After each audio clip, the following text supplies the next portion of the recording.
Je suis Solène Blas, je suis puéricultrice coordinatrice sur le dispositif Santé Protégée au CHU de Nantes. Je suis Aline Dureau, je suis chef de projet au dispositif Santé Protégée 44 au CHU de Nantes. Je suis Jocelyne Leclerc et je travaille au conseil départemental de Loire-Atlantique et je suis l'assistante du docteur Pendezec qui est médecin référent protection de l'enfance.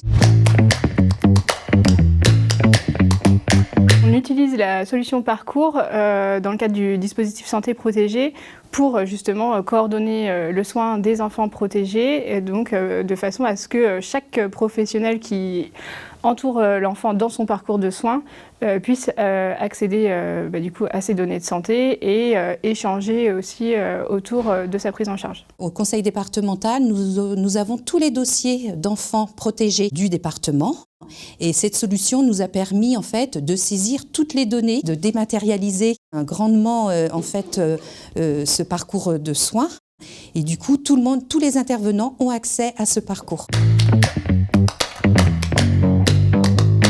Ce parcours est utilisé par donc différents corps de métier, par des médecins, par des professionnels du type psychologue, psychomotricien, ergothérapeute, mais ça peut aussi être des orthophonistes, d'autres professionnels paramédicaux. Il y a aussi du coup des professionnels du conseil départemental et des professionnels du monde de l'éducatif qui accompagnent les enfants au quotidien. On a accès à tout. Tous les documents, donc tout ce qui concerne les comptes rendus médicaux de chaque enfant, et ça c'est super important, que les professionnels de santé, notamment le médecin qui accompagne l'enfant, aient accès à toutes les données médicales. En plus des utilisateurs au quotidien, on va pouvoir effectivement partager des données en éditant les documents pour partager les éléments avec notamment les juges pour enfants, mais également en fait leur famille.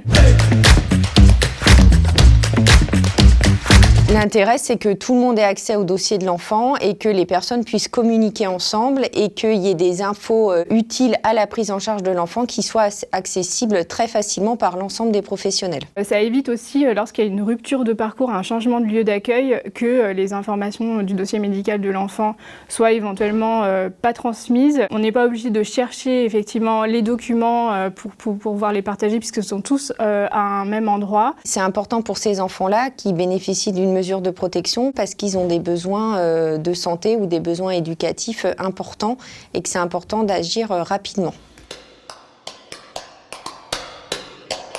La fonctionnalité, c'est vraiment l'accès à l'ensemble des informations du dossier. On utilise beaucoup la messagerie qui est sécurisée et puis cette messagerie permet effectivement de créer des liens. Et de démarrer très rapidement des prises en charge sans qu'il y ait trop de ruptures dans le parcours de soins.